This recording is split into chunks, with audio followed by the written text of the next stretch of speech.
নিজের জীবনের কোনো লক্ষ্য ঠিক করতে পারছি না, কোনো কিছুতে ফোকাসড থাকতে পারছি না, সবসময় ডিস্ট্র্যাক্ট হয়ে থাকি, আমার জীবনের উদ্দেশ্য খুঁজে পাই না, করণীয় কি? দেখুন, এই যে অস্থিরতা, এই যে ব্যাকুলতা, এটা মূলত আল্লাহর স্মরণ না থাকার কারণে।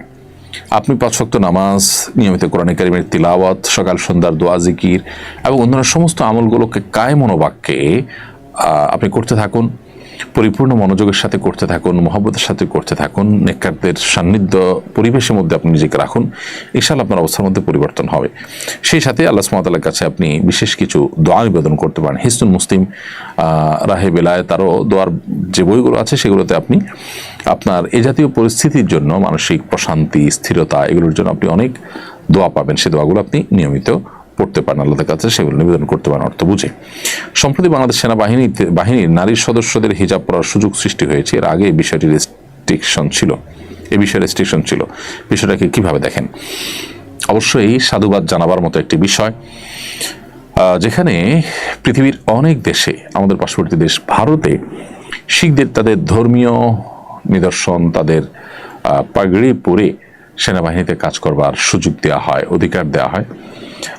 আমেরিকার মতো জায়গায়, পৃথিবীর আরও অন্যান্য জায়গাতেও যেখানে ধর্মীয় লেবাস পরে তাকে ডিউটি করার অধিকার দেওয়া হয়, সেখানে আমাদের দেশে যদিন ছিল না, এটা দুর্ভাগ্যজনক ছিল।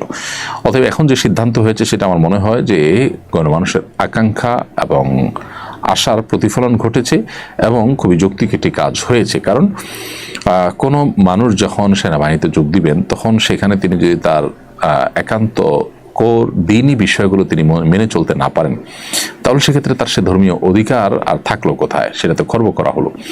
তো সেই জায়গা থেকে আমি মনে করি একটি যুগান্তকারী সিদ্ধান্ত হয়েছে সেনাবাহিনীর নারী সদস্যদের হিজাব পরার বিষয়টি, এবং এটা যেন থাকে এবং তাদের স্বাধীনতা আর পাশাপাশি আর অন্যান্য দিনই কাজে যেন পরিপূর্ণ স্বাধীনতা থাকে।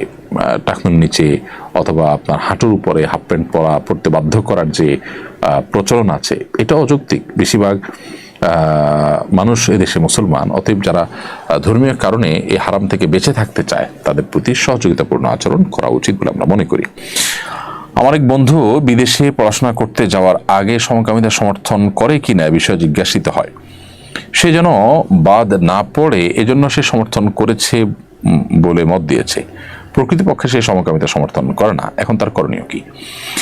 দেখুন, পৃথিবীতে যারা নিজেদেরকে উদার এবং মুক্ত মনা হিসাবে দাবি করে, আমাদের সমাজেও তাদের যে সমস্ত অনুসারীরা আছে, তারাও নিজেদেরকে স্বাধীন মত প্রকাশের স্বাধীনতার বিশ্বাসী এবং উদার, মুক্তমনা, এ জাতীয় তকমাগুলো তারা নিজেদের ক্ষেত্রে তারা ফিট করে।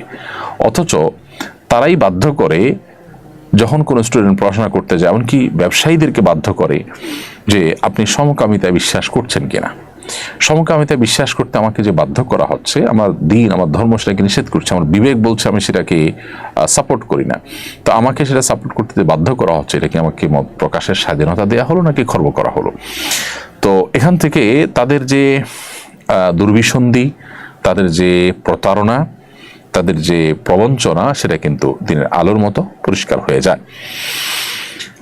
এখন আপনার যে বন্ধু, তিনি পড়াশোনার জন্য সেই ইউনিভার্সিটিতে চান্স পাওয়ার জন্য এটাকে সাপোর্ট করেছেন, তিনি অবশ্যই এর মাধ্যমে একটা গর্হিত কাজ করেছেন। কারণ পার্থিব সামান্য একটু সুবিধা আদায়ের জন্য এটাকে নিরুপায় হওয়া বলে না, যে যেটা কারণে আমি দেয়ালে পিঠ ঠেকে গেছি, আমি এটা না হলে আমি শেষ হয়ে যাব, এরকম লেভেলের সমস্যা নয়। তো সেখানে সামান্য একটু দুনিয়ার সুবিধা হাসিলের জন্য, যেটা না হলেও আমি চলতে পারতাম, দেশে পড়ালেখা করতে পারতাম, একটু বেশি সুবিধা হাসিলের জন্য একটা অন্যায়কে, একটা হারাম কাজকে সাপোর্ট করা, এটা ভয়াবহ বিষয়। তবে যেহেতু তিনি মনে প্রাণে এটাকে ঘৃণা করেন, মন থেকে এটাকে সাপোর্ট করেননি, অতএব তিনি তওবা করে ইস্তেগফার করে ভবিষ্যতে এরকম কাজ যেন না হয় তার জন্য আল্লাহ তাআলার কাছে ক্ষমা চেয়ে নেবেন এবং তিনি ইসলাম থেকে খারিজ হবেন না ইনশাআল্লাহ। কারণ হলো ইল্লামান উকরিহা ওয়া কলবুহু মুতমাইন্নুন বিল ঈমান, আল্লাহ বলেছেন যে কাউকে কুফরির ব্যাপারে যদি বাধ্য করা হয় বা জোর করা হয়, জবরদস্তি করা হয়, কিন্তু তার অন্তরে সেটা না থাকে, তাহলে সে ব্যক্তি কাফির হবে না। তো এই জায়গা থেকে আপনার বন্ধুর ঈমান যাবে না। কারণ হলো সমকামিতা কেউ সমর্থনও যদি করে, তার ঈমান থাকবে না। যে মুসলিম, সে নিজে সমকামিতা না করুক, কিন্তু যদি বলে যে এটা বৈধ, এটাকে আমি ভালো মনে করি বা এটাকে হালাল মনে করি, তাহলে হারামকে হালাল মনে করলে ঈমান থাকে না। তার মানে আপনি আল্লাহর আইনকে, আপনি আল্লাহর বিধানকে বিশ্বাস করলেন না, অস্বীকার করলেন। এটা খুবই ভয়াবহতা বিষয়। এরপর তাফহিমা হিমু, আপনি লিখেছেন জাতীয় পরিচয়পত্র করতে হলে আমাদের ছবি উঠাতে হয়, ছবি ছাড়া জাতীয় পরিচয়পত্র হয় না, এক্ষেত্রে করণীয় কি? বোন তাফিমা হিমু, নিরুপায় হলে নাগরিক সুবিধাগুলো আদায় করবার জন্য আপনি ছবি তুললে, সেক্ষেত্রে পুরুষ না হয়ে কোনো মহিলা যেন ছবি তুলে, সেটা আপনার আইনি অধিকার আছে, সেটা আপনি আদায় করে নিলেন সেই চেষ্টা করে, এটা আপনি করতে পারেন। কিন্তু আমাদের যে সমস্ত বোনরা আন্দোলন করছেন ছবিবিহীন শুধুমাত্র ফিঙ্গারপ্রিন্টের মাধ্যমে জাতীয় পরিচয়পত্র করবার জন্য, তাদের সে আন্দোলন যথেষ্ট যৌক্তিক এবং যথার্থ, এবং তাদের সে আন্দোলনের সাথে সামিল হয়ে একাত্মতা পোষণ করে আমাদের বোনদের অধিকার, এই অধিকার আদায়ের জন্য আমাদের সবারই চেষ্টা করা দরকার। আমরাও আমাদের জায়গা থেকে টুকটাক কথা বলার চেষ্টা করেছি, কিন্তু সবার সামগ্রিকভাবে তাদের সে দাবির সপক্ষে প্রশ্ন আলোচনা করা উচিত এবং কথা বলা উচিত। এবং যারা তাদের এই ধর্মীয় অধিকার আদায় করতে বা ধর্মচর্চা করতে যারা বাধা দিচ্ছেন, আপনি ধর্মীয় কারণে একজন নারীর ছবি তুলে দেবেন না, তাকে বলছেন না ছবি না তুললে তুমি নাগরিক সুবিধা থেকে বঞ্চিত হবে, তাহলে আপনি তাকে তার ধর্মচর্চা করতে দিচ্ছেন না। তো তার সে স্বাধীনতা দেওয়া উচিত, এ ব্যাপারে আমাদের সবারই কথা বলা দরকার। আমি নিজের জীবনের আরহাম শাকিল লিখেছেন, পোষা বিড়ালের বাচ্চা ক্রয় বিক্রয় করা হালাল কিনা? এমনিতে তো বিড়াল কেনাবেচার ব্যাপারে একটি হাদিসে নিষেধাজ্ঞা রয়েছে, যার কারণে বিড়াল কেনাবেচা মৌলিকভাবে নিষিদ্ধ। অনেক ওলামা কেরাম অবশ্য বলেছেন এর ব্যাখ্যা যে বিড়ালের মতো এমন একটা জিনিস যেটা আসলে না তার গোশত খাওয়া যায়, না সেটা খুব মূল্যবান কোনো অ্যাসেট, এরকম একটা মানে সাধারণ জিনিস বা তুচ্ছ জিনিস একটা প্রাণী এটা বিক্রি করে তার টাকা নেওয়া খাওয়া, এটা তো আসলে এক ধরনের ছোট লোকই। নবী সাল্লাল্লাহু আলাইহি সাল্লাম এই জন্য হয়তো নিষেধ করেছেন যে এত তুচ্ছ জিনিস। কিন্তু আজকাল যে বিড়াল আপনার প্রশিক্ষণপ্রাপ্ত হয়ে থাকে, এর পিছনে অনেক টাকা খরচ হয়, এগুলো তো নিশ্চয়ই অন্য সাধারণ বিড়ালের মতো নয়, যার কারণে এগুলো কেনাবেচা হালাল বা এগুলোর টাকা পয়সা নেওয়া হালাল অনেক আরবদের মতে। তবে নবী সাল্লাল্লাহু আলাইহি সাল্লাম যে হাদিসে নিষেধ করেছেন সেটা আলোকে এটাকে মাকরুহ বলেছেন ওলামা কেরাম, হারাম বলেননি বিড়াল কেনাবেচাকে।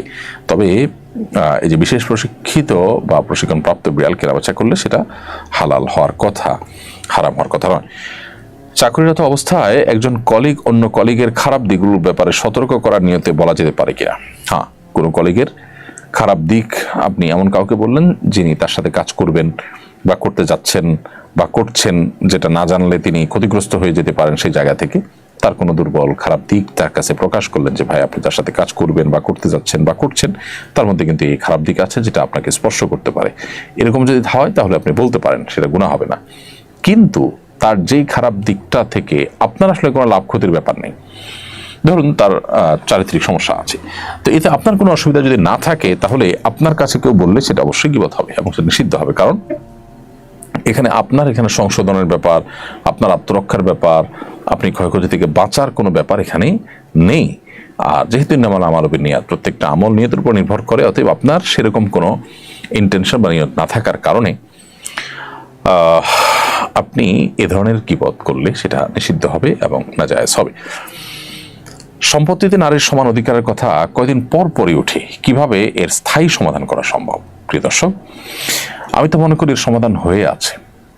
যারা কয়দিন পর পরই এ কথা তোলে, তাদের ন্যূনতম যদি লজ্জা থাকতো তাহলে তারা এটা তুলতো না।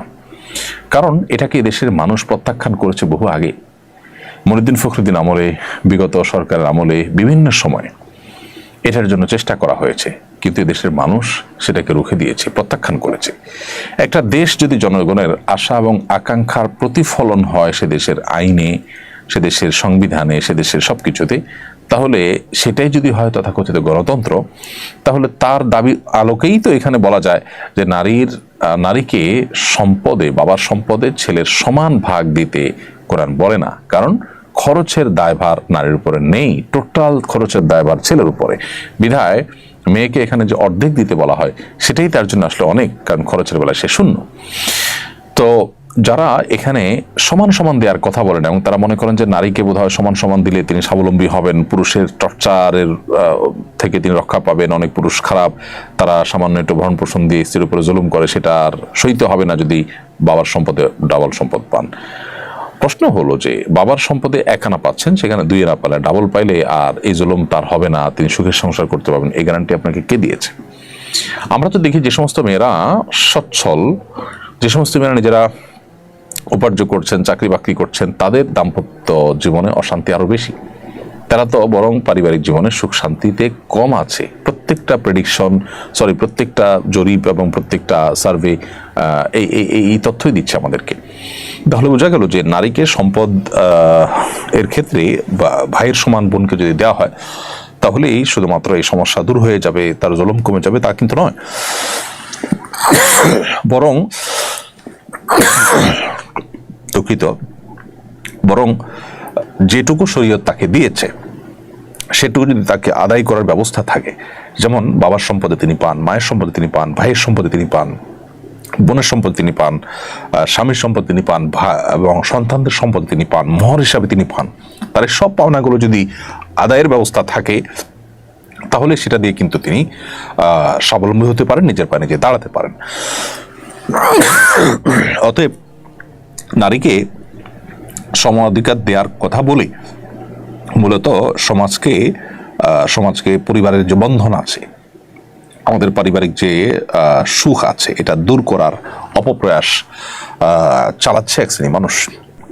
কারণ তখন পশ্চিমাদের মতো পরিবার ব্যবস্থাপনা থাকবে না এবং এর কুফল আমাদেরকে ভোগ করতে হবে। আল্লাহ তাআলা আমাদেরকে বুঝার তৌফিক দান করুন।